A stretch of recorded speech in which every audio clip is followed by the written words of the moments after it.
Bienvenue sur Africa 24 dans cette nouvelle édition du Morning News. Voici les titres de l'actualité. Manifestation ce lundi au Bénin, à Porto-Novo et dans plusieurs villes du pays contre le blocage des listes des principaux partis d'opposition pour les élections législatives du 28 avril. L'USL et les FCBE, les deux principaux partis de l'opposition, risquent de ne pas prendre part aux élections législatives, faute de certificat de conformité de quitus fiscal, disposition du nouveau code électoral. Forte augmentation de la dette publique kenyane d'environ 1800 milliards de shillings en 2013. Elle est estimée aujourd'hui à 5000 milliards de shillings. Et nous vous emmènerons à Bamako, Mali Reggae Festival, événement devenu incontournable, grande effervescence, vous allez le voir autour de cette 14e édition. À 2 mois des élections législatives du 28 avril au Bénin et à quelques heures de la clôture du dépôt des dossiers de candidature, c'est en effet ce mercredi à minuit la date butoir. Et bien, les principales formations de l'opposition n'ont toujours pas reçu les 2 documents obligatoires pour pouvoir se porter candidat, à savoir le quitus fiscal et le certificat de conformité. Une situation qui a provoqué lundi la tenue de manifestations à Porto-Novo et dans d'autres villes du pays. Et la rencontre lundi soir entre les représentants des partis de l'opposition et les chefs de l'État, Patrice Talon, n'a pas permis de faire évoluer la situation. C'est en effet le statu quo du côté de l'exécutif face aux revendications de l'opposition. Reportage entre correspondant Lefty Ounou. Crise politique en prélude aux élections législatives du 28 avril 2019 au Bénin. L'opposition politique a rencontré le président Patrice Talon lundi 25 février 2019. Ceci fait suite à leur requête en date du 19 février 2019 au regard des impasses observées dans l'expérimentation du nouveau code électoral et de la nouvelle charte des partis politiques. Regardez très bien qui sera le fauteur de paix, qui sera le troubleur de démocratie et le fauteur de démocratie. Celui-là sera face à face avec le peuple. L'organisation des élections législatives se déroule dans un contexte tendu et d'exclusion des partis politiques de l'opposition.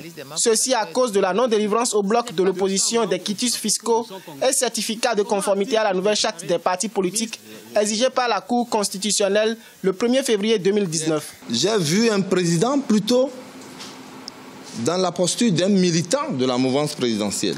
Donc on n'avait pas en face de nous un président de la République, mais nous avions un adversaire politique. Le président Patrice Talon a annoncé que l'administration sera ouverte aux partis politiques de l'opposition pour se mettre en conformité. Selon le calendrier électoral rendu par la Commission électorale nationale autonome, les élections législatives sont prévues le 28 avril 2019. Dans l'actualité également, Firmin Ngébaraba, nouveau Premier ministre en Centrafrique. Firmin Ngébaraba, ancien directeur de cabinet du président centrafricain Faustin Archange Touadéra. Une décision intervenue 3 semaines après la signature d'un nouvel accord de paix entre les autorités et les groupes armés. Le nouveau Premier ministre doit donc à présent négocier la formation d'un nouveau gouvernement dit inclusif avec les principaux groupes rebelles conformément à l'accord de Khartoum. En Algérie, la contestation contre le 5e mandat du président sortant Abdelaziz Bouteflika, 81 ans, gagne les étudiants à Alger, à Oran ou encore en Kabylie. Ils sont des milliers à être descendus dans les rues ce mardi pour protester contre une nouvelle candidature de celui qui est au pouvoir depuis 20 ans et dont la santé fragile pose la question de sa réelle capacité à gouverner. Vinanouda. En Algérie, la contestation ne faiblit pas. La perspective d'un 5e mandat du président actuel Abdelaziz Bouteflika suscite l'ire de la population. Après la mobilisation des avocats, les étudiants sont descendus dans la rue ce 26 février.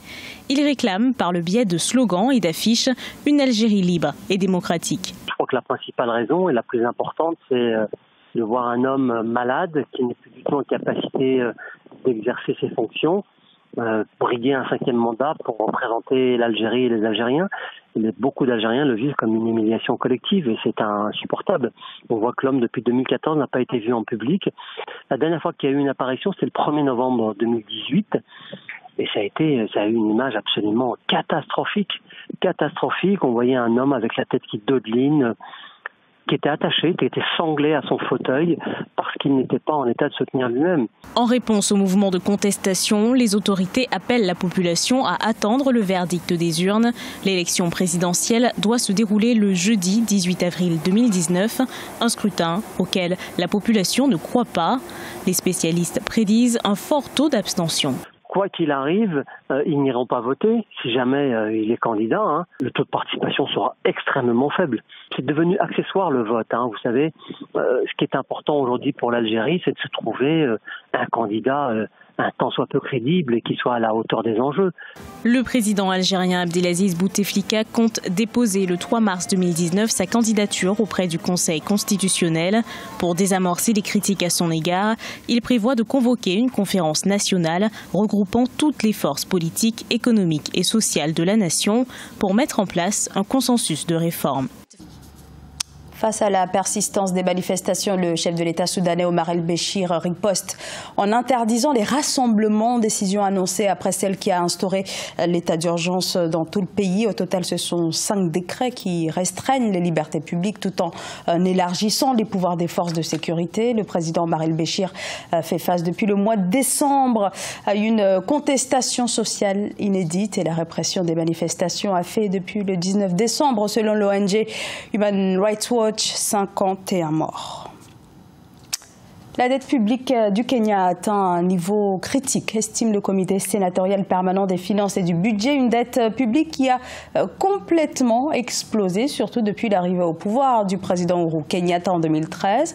En effet, malgré une croissance soutenue entre 5% et 6% par an, la part de la dette dans le produit intérieur brut a continué de croître et frôle désormais les 58%. Tchekomar Bandaogo. Les chiffres ressortis lors de l'audience publique organisée par le comité sénatorial permanent des finances et du budget du Kenya sont alarmants. Pour payer cette dette, le pays devra dépenser 1100 milliards de shillings, soit environ 11 milliards de dollars, des 1600 milliards de shillings collectés par le gouvernement. Ce sont donc 68% des recettes publiques qui seront consacrées au paiement des dettes. Le Kenya est une économie qui a un secteur privé extrêmement fort et diversifié. Donc, du coup, l'État kenyan peut être endetté, mais l'économie kenyane en elle-même demeure substantiellement assez solide. Malgré la croissance soutenue entre 5 et 6% par an, la part de la dette dans le produit intérieur brut a continué de croître et frôle désormais les 58%. La moyenne des maturités est autour de 15 ans, ce qui lui permet d'avoir suffisamment de temps pour refinancer cette dette-là. Sur le court terme, c'est un poids essentiel, mais progressivement, le Kenya pourra sortir de cette spirale. Avec une telle configuration, le niveau de la dette ne laisse au trésor kényan que 600 milliards de shillings pour les autres dépenses. Selon un rapport du ministère des Finances, le Kenya doit payer 400 milliards de shillings par an en intérêts, ce qui porte les intérêts totaux pour 16 ans à 6 700 milliards de shillings.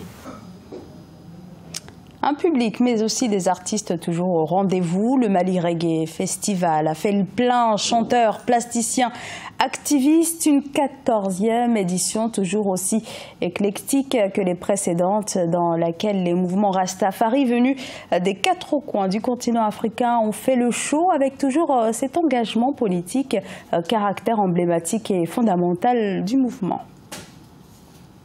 La capitale malienne a abrité la 14e édition du festival de musique Mali Festi Reggae. Ils sont artistes, chanteurs, plasticiens, activistes, animateurs culturels venus d'Afrique du Sud, du Burkina, de la Côte d'Ivoire, du Cameroun, du Sénégal et de la France. Pendant 72 heures, ils ont partagé leur savoir à travers des conférences-débats et la formation des activistes blogueurs à l'usage des réseaux sociaux.